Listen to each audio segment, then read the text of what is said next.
नमस्कार प्रेक्षकांनो. आजच्या एपिसोडमध्ये इथे ऋषिकेश मास्कमॅनच्या मागे धावत पळत बाहेर जातो.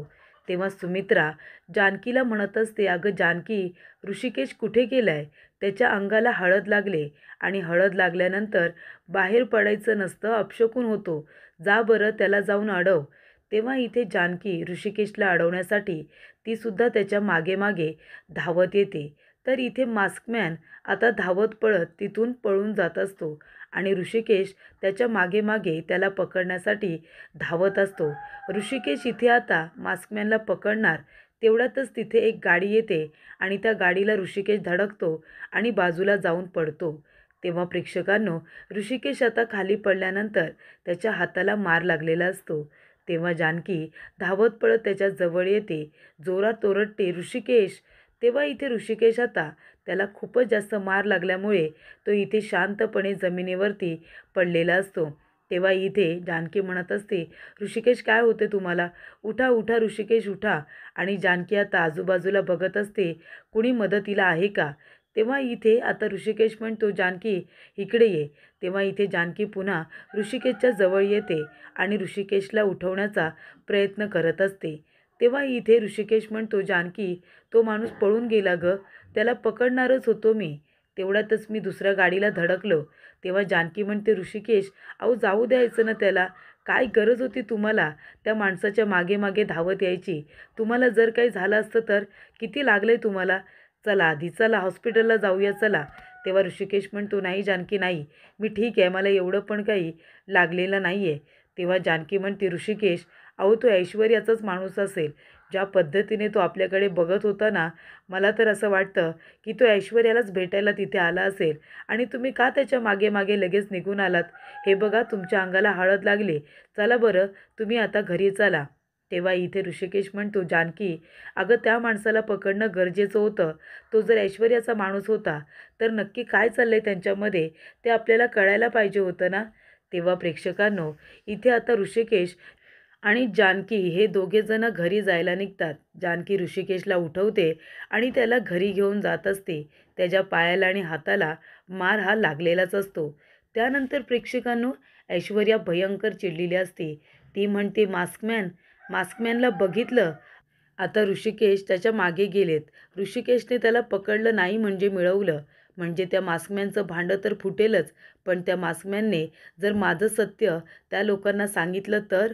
हे लग्न जे ठरले ना, हे लग्न होण्याच्या आधीच हे लग्न मोडलं जाईल आणि तेच मला आता होऊ द्यायचं नाही आहे. काय तो मास्कमॅन मगाशी म्हणाले येशील का लग्नाला, तर मोठ्या माजात म्हणाला की नाही येणार म्हणून. आणि काय गरज होती त्याला आता इथे येऊन तमाशा करायची, असं ऐश्वर्या म्हणत असते. तेव्हा प्रेक्षकांनो, सुमित्रा म्हणत असते, अगं अवंतिका, कोण आहे तो माणूस आणि कोण बरं असेल ज्याच्या पाठी ऋषिकेश इतका धावत पडत गेला? तेव्हा अवंतिका म्हणते, आई अहो मला पण माहिती नाही आहे, पण काल आहे ना सारंगबाऊजी म्हणत होते त्या माणसाला त्यांनी बघितलं. तेव्हा इथे ऐश्वर्या म्हणते, काय काय म्हणालीस तू अवंतिका? तरी इथे आता अवंतिकाने चुकून सारंगचं नाव घेतलेलं असतं. म्हणजे ती अगदी विसरतेच की तिथे ऐश्वर्यासुद्धा आहे आणि पटकन ती सारंगचं नाव घेते. तेव्हा सुमित्रा म्हणते, अगं अवंतिका, सारंगचं नाव काय घेतेस?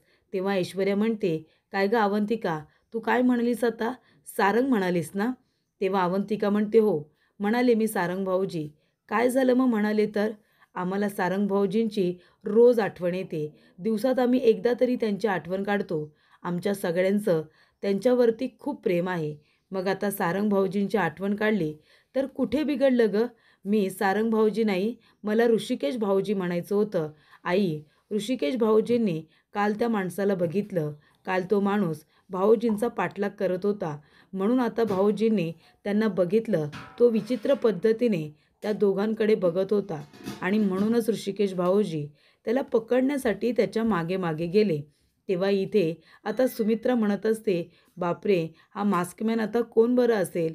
तेव्हा प्रेक्षकांनो, अवंतिका म्हणत असते, ऐश्वर्या तू काय ऐकलंस? सारंग भाऊजी ऐकलंस ना? मला ऋषिकेश भाऊजी म्हणायचं होतं. आणि कसं आहे ना, सारंग भाऊजी अजूनसुद्धा आमच्या आठवणीत आहेत गं, तुझ्यासारखं नाही. म्हणजे ते बिचारे नाही गेलेत तर सगळं काही विसरून लगेच इथे दुसऱ्या लग्नाला सुद्धा उभी राहिलीस, कळलं ना? तेव्हा इथे ऐश्वर्या म्हणत असते, अवंतिका गप्प बसा, जास्त बोलू नकोस. तुला काय वाटलं मला माझ्या सारंगची आठवण येत नाही का? मला सुद्धा माझ्या सारंगची रोज आठवण येते. त्यांच्या आठवणीत मी रोज रडत असते. तेव्हा अवंतिका म्हणते, ऐश्वर्या गप्प बस गं तू. हे तुझे मगरीचे अश्रू आहेत ना, ते प्लीज तू तुझ्या डोळ्यामध्येच ठेव. ते मगरीचे अश्रू जर बाहेर आले ना, तर इथे पूर वगैरे यायचा. तेव्हा ही नाटके आहेत ना आमच्यासमोर करू नकोस हा. ही रडण्याची वगैरे नाटकं. तुला किती सारंग भाऊजींची आठवण येते ना, ते आम्हाला बरोबर माहिती आहे. तेव्हा सुमित्रा म्हणते, अगं अवंतिका, ऐश्वर्या गप्प बसा तुम्ही. घरामध्ये कार्यक्रम काय आहे? चाललंय की आणि तुम्ही काय दोघीजणी एकमेकींबरोबर वाद घालताय? सुमित्रा म्हणते, अवंतिका तू चल बरं माझ्याबरोबर चल. आणि सुमित्रा अवंतिकाला तिथून घेऊन जाते.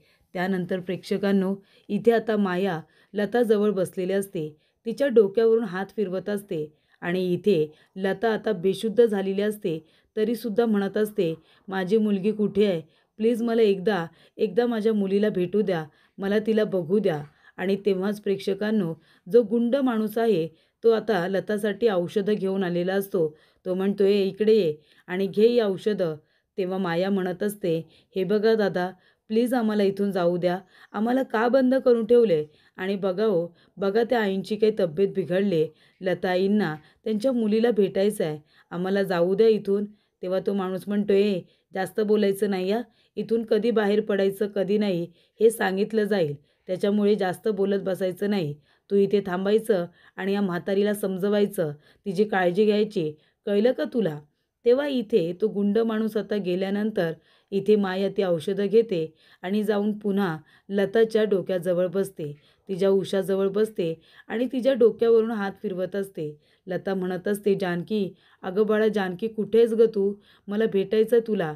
मरायच्या आधी एकदा तुला माझ्या जवळ घ्यायचं आहे गं. तुला मिठी मारायची आहे, तुझे लाड करायचे आहेत. जानकी बाळा, अगं कुठे आहेस तू? तेव्हा इथे माया म्हणत असते, काकू काळजी करू नका. मी आहे ना तुमच्याबरोबर. मी तुमची आणि तुमच्या मुलीची भेट घडवून देईन ना. तेव्हा इथे लता म्हणते, खरंच खरंच माया, तू माझी भेट घडवून देशील माझ्या मुलीशी? तुझे खूप खूप उपकार होतील गं. आणि इथे लता मायाजवळ आता हात जोडत असते. माया म्हणत असते, काकू अहो हात काय जोडताय? तुम्ही मला तुमची मुलगी म्हणालात ना, मग मुलगी या नात्याने मी तुम्हाला इथून बाहेर काढेन. मी तुम्हाला इथून घेऊन जाईन आणि तुमची आणि तुमच्या मुलीची भेट घडवून देईन. तुम्ही अजिबात काळजी करू नका मावशी. तेव्हा इथे आता लता शांत होते. लता म्हणते, माया, अगं तू माझी आणि माझ्या मुलीची भेट घडवून देशील. तू किती चांगली आहेस गं. मग मगाशी ती माणसं आली होती, त्यांच्यासमोर का काही बोलली नाहीस? तेव्हा का गप्प बसलीस? तेव्हा माया म्हणत असते, मावशी अहो काय करू मी? माझा नाईलाज झाला होता. तुम्ही काय म्हणालात? मी तुमची मुलगी असं म्हणालात ना. तुमच्या जीवाला धोका होता. मग मी कसं काही बोलणार होते? म्हणून मी गप्प बसले होते. पण हे बघा, मला माहिती आहे तुम्हाला इथून बाहेर पडायचं आहे आणि मी आहे ना, मी प्रयत्न करेन तुम्हाला इथून बाहेर काढण्यासाठी. पण हे बघा, पुन्हा तुम्ही असं वागायचं नाही या. स्वतःला त्रास करून घ्यायचं नाही. तेव्हा लता म्हणत असते, माया, तुला माझ्या वागण्याचा त्रास होत असेल ना गं? म्हणजे तुला राग येत असेल माझा? तेव्हा माया म्हणते, नाही हो, असं अजिबात नाही आहे. आता तुम्ही मला आईसारखे आहात. मी तुमचा राग का करेन? त्यानंतर प्रेक्षकांनो, इथे आता सौमित्र आलेला असतो. तो म्हणतो, काय दादाने त्या मास्कमॅनला बघितलं?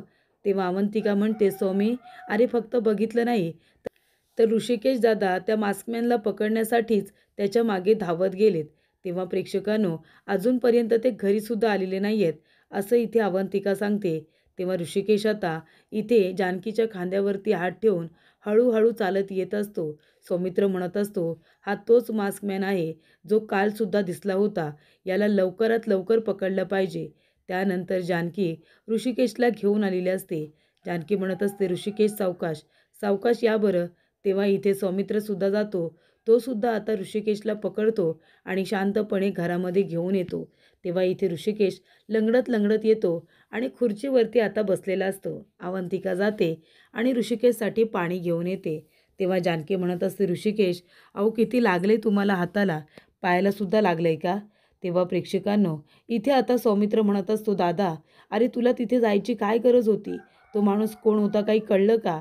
तेव्हा ऋषिकेश म्हणत असतो, नाही रे सौमित्र, मी त्या माणसाला पकडणारच होतो, पण तो माणूस माझ्या हातातून निसटून गेला. तो नक्की कोण होता हे कळलंच नाही रे. त्यानंतर प्रेक्षकांनो, इथे आता ऐश्वर्या म्हणत असते, पण ऋषिकेश, तुम्हाला काय गरज होती त्या माणसाच्या मागे धावत जायची सांगा बरं. नाही, मला माहिती आहे या जानकीच्या सांगण्यावरून तुम्ही त्या माणसाच्या मागे मागे धावत गेला असेल ना. या जानकीने सांगितलं असेल तुम्हाला हे सगळं करायला. तेव्हा सुमित्रा म्हणते, जानकी, अगं काय झालं, कसं आहे ऋषिकेश, त्याला जास्त लागलेलं नाही आहे ना. तेव्हा जानकी म्हणते, नाही आई, पण खरचटले, मुक्कामार लागलाय. तेव्हा इथे प्रेक्षकांनो, आता ऋषिकेश म्हणत असतो की ऐश्वर्याला माहिती असेल ना तो माणूस कोण आहे ते, ज्या पद्धतीने तो आमच्याकडे बघत होता, ऐश्वर्याला माहितीच असेल. त्या माणसाला पकडलं असतं ना, सगळ्या गोष्टी सोप्या झाल्या असत्या. तेव्हा प्रेक्षकांनो, इथे आता जानकी म्हणत असते, ऋषिकेश चला, मी तुम्हाला मलम लावून देते चला. तेव्हा ऐश्वर्या म्हणते, जानकी, काय काय म्हणालीस तू, तू मलम लावून देणार आहेस? अगं ऋषिकेश माझा होणारा नवरा आहे, हे विसरलीस की काय तू? तेव्हा इथे जानकी म्हणते, ऐश्वर्या, जास्त शहाणपणा करू नकोस हा, गप्प बस. ऋषिकेश माझा नवरा आहे हे तुला नव्याने सांगायची गरज नाही आहे, कळलं तुला? मी माझ्या नवऱ्याची काळजी घ्यायला समर्थ आहे. मी त्यांना लावेन मलम, तू लावायची गरज नाही आहे. तेव्हा ऐश्वर्या म्हणते, काय काय म्हणालीस? ऋषिकेश तुझा नवरा आहे. कुणी सांगितलं? ऋषिकेश तुझा नवरा नाही आहे. ऋषिकेश माझा होणारा नवरा आहे. त्याच्यामुळे आता तू लांब राहायचा. ऋषिकेशला मलम लावायला मी आहे ना, त्यांची हक्काची होणारी बायको.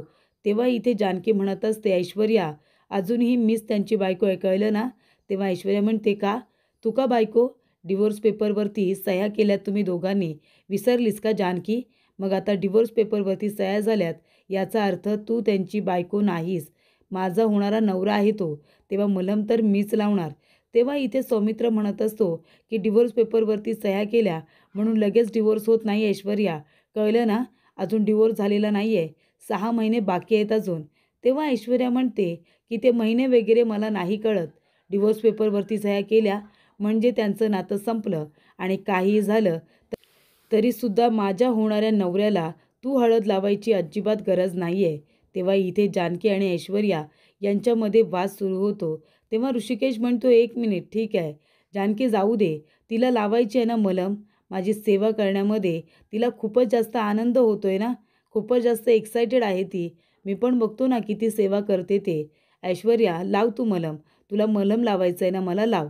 तेव्हा इथे आता जानकीला ऐश्वर्या हाताला धरून खेचून तिला बाजूला करते, तिला धक्कासुद्धा देते बाजूला होण्यासाठी, आणि म्हणते, चला ऋषिकेश चला, मी तुम्हाला आपल्या रूममध्ये घेऊन जाते चला. तेव्हा प्रेक्षकांनो, ज्या पद्धतीने इथे ऐश्वर्या ऋषिकेशला घेऊन जात असते, तेव्हा इथे सौमित्र, अवंतिका, जानकी सगळ्यांनाच तिच्या या विचित्र वागण्याचा खूपच जास्त राग हा आलेला असतो. त्यानंतर प्रेक्षकांनो, इथे लता झोपेतून लगेचच जागी होते, अगदी डचकून जागी होते आणि म्हणत असते, माया, माया, अगं कुठे आहेस तू माया? तेव्हा माया धावत पळते, त्याने म्हणते, काय झालं मावशी? अहो मी बाथरूममध्ये होते. काय झालं, तुम्ही घाबरलात का? वाईट स्वप्न बघितलं का तुम्ही? तुम्ही का घाबरलात? तुम्हाला काय वाटलं, मी तुम्हाला सोडून गेले असं वाटलं का तुम्हाला? तुम्हाला तसं का वाटलं असेल की मी तुम्हाला सोडून गेले म्हणून? स्वप्नात तरी पण असं वाटलं का? तेव्हा लता म्हणत असते, अगं मला पण कळत नाही आहे गं माया, कदाचित मला आता एकटेपणाची भीती वाटायला लागली. म्हणजे बघ ना, ज्या वेळेला मी एकटी राहत होते, एवढ्या वर्ष मी एकटी राहिले गं, पण जेव्हापासून मी माझ्या मुलीला जानकीला भेटले ना गं, तेव्हापासून मला हे एकटेपणाची भीती वाटते. तिच्या कुटुंबामध्ये राहिले, एवढ्या माणसांमध्ये जानकीबरोबर राहिले, आणि त्यामुळे मला आता कळलं की कुटुंब हे हवं गं, आजूबाजूला माणसंही हवीच. एकटेपणा जात नाही गं माणसाला. आणि आता मला इथे एकटेपणाची भीती वाटायला लागले. घरी जानकी होती, सगळी माणसं होती, आणि इथे तू आहेस ना, तरीसुद्धा मला एवढा एकटेपणा जाणवत नाही आहे. तेव्हा इथे लता म्हणत असते, तू सुद्धा मला मुलीसारखीच आहेस ना? तेव्हा इथे माया म्हणते, हो ना, आहे ना मी तुम्हाला मुलगीसारखी. मग अजिबात काळजी करू नका, मी आहे ना तुमच्याबरोबर, मी तुम्हाला सोडून कुठेही जाणार नाही आहे. तेव्हा लता म्हणते, खरंच ना, खरंच मला सोडून जाणार नाहीस ना? तेव्हा इथे लता आता इमोशनल झालेली असते. माया म्हणत असते, अजिबात नाही, तुम्हाला मी कुठेही सोडून जाणार नाही, आणि तशी मी तुमची मुलगी आहे असं म्हणालात ना? तेव्हा लता म्हणते, हो, तू आणि जानकी तुम्ही दोघीजणी माझ्या मुली आहात, असं सुद्धा इथे लता मायाला म्हणत असते. त्यानंतर प्रेक्षकांनो, इथे आता ऐश्वर्या ऋषिकेशला म्हणत असते, ऋषिकेश, तुमचा हात द्या इकडे. अहो मलम तरी लावू द्या, आधी मला ते व्यवस्थित क्लीन करून घेऊ द्या, किती जखम झाली तुम्हाला. तेव्हा इथे ऋषिकेश म्हणत असतो, ऐश्वर्या, ही नाटके ना तुला करायची गरज नाही आहे खरंच, आणि हा जो काही चेहऱ्यावरती साळसूतपणाचा आव आणतेस ना, तो सुद्धा आणू नकोस ग. तुझ्या चेहऱ्याला तो शोभत नाही. त्यानंतर प्रेक्षकांनो, इथे आता ऐश्वर्या म्हणत असते, द्या ऋषिकेश, हात द्या बरं, मला आता मलम लावून घेऊ दे. तेव्हा ऋषिकेश म्हणत असतो, ऐश्वर्या, हे सगळं तूच केलंयस ना गं?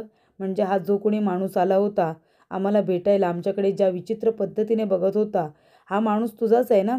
तुम्ही दोघेजणं मिळून इथे काहीतरी षडयंत्र रचताय, बरोबर की नाही? तेव्हा ऐश्वर्या म्हणते, ऋषिकेश, हे काय बोलताय तुम्ही? अहो खरंच असं काही नाही आहे. तेव्हा ऋषिकेश म्हणतो, ऐश्वर्या, अगं गप्प बस ना, ही नाटके आमच्यासमोर तरी करू नकोस. तुझी नाटके बघून बघून आम्हाला कंटाळा आलाय. आता बास झालं, जास्त नाटके करू नकोस आणि जास्त काही बोलू नकोस. तेव्हा इथे ऐश्वर्या म्हणत असते, ऋषिकेश, अहो हो हो, हळूहळू, इतके लगेच लवकर उभे राहू नका. कारण कसं आहे, तुमच्या पायाला हाताला लागले ना, स्वतःला त्रास करून घेऊ नका, नाही का?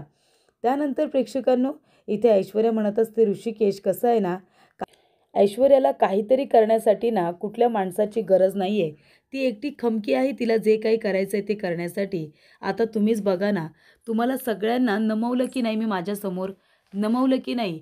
आणि तुमचं ज्या मुलीवरती, त्या जानकीवरती इतकं प्रेम आहे, जीवापाड प्रेम आहे, तिला सोडून तुम्ही डिवोर्स पेपरवरती लगेच सह्या केल्या आणि माझ्याबरोबर लग्नाला होकार दिलासुद्धा.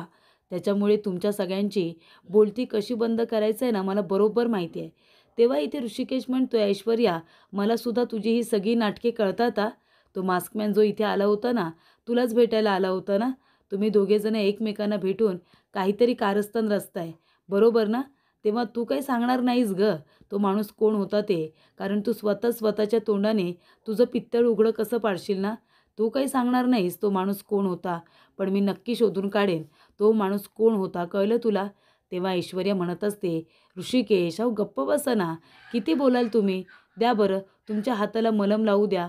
तेव्हा ऋषिकेश म्हणतो, ऐश्वर्या, एक गोष्ट लक्षात ठेव, काहीही झालं ना तरीसुद्धा मी तुझ्याकडून मलम लावून घेणार नाही, कळलं का? तेव्हा प्रेक्षकांनो, इथे आता ऐश्वर्या म्हणत असते, बघा किती लागलं तुम्हाला, जानकीमुळे लागलं. तुम्ही जर त्या जानकीच्या मागे मागे धावत बसलात ना, तर तुम्हाला असाच त्रास होईल, असंच लागत राहील तुम्हाला. पण जर तुम्ही माझ्याबरोबर असाल ना, तर मी तुम्हाला काहीसुद्धा होऊ देणार नाही, अगदी काहीही. सगळी काळजी अगदी तुमची व्यवस्थित घेईन, कळलं तुम्हाला? तेव्हा इथे ऐश्वर्या आता बोटावर ते मलम घेते आणि ते ऋषिकेशला लावण्याचा प्रयत्न करत असते. ऋषिकेश आपला हात बाजूला करतो, तरी ते ऐश्वर्या रागानेच पुन्हा त्याचा हात पकडते आणि म्हणते, जास्त माझ्या अंगावरती ओरडायचं नाही या, जास्त मला काही बोलायचं नाही, नाहीतर तुम्हाला माहिती आहे ना मी काही करू शकते. तेव्हा प्रेक्षकांनो, इथे आता ऋषिकेश गप्प बसतो.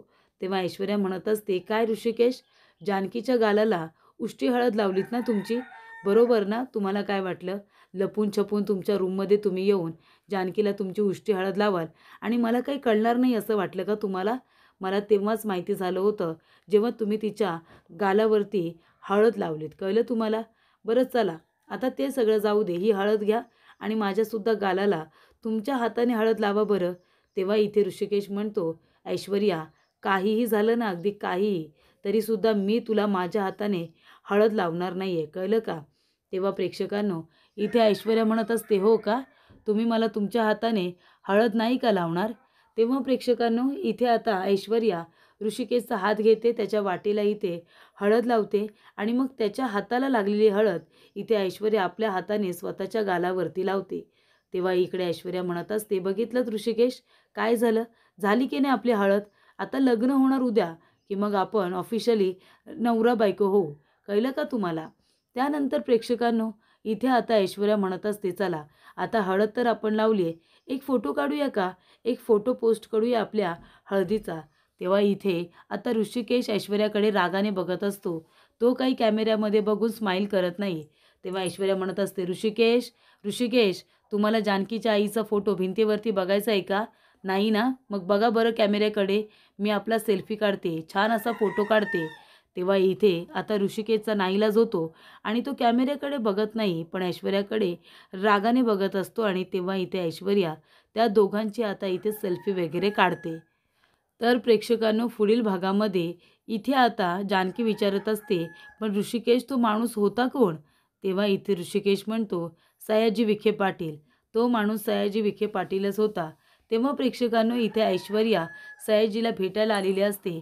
त्यानंतर ते दोघेजणं भेटत असताना इन्स्पेक्टर पवार, जानकी, ऋषिकेश, सौमित्र सगळेजण तिथे आलेले असतात आणि जानकी ऐश्वर्याला विचारते की ऐश्वर्या, ही तुझी काय नवीन तुझी नाटकं सुरू आहेत ग? असं इथे आता जानकी ऐश्वर्याला विचारत असते.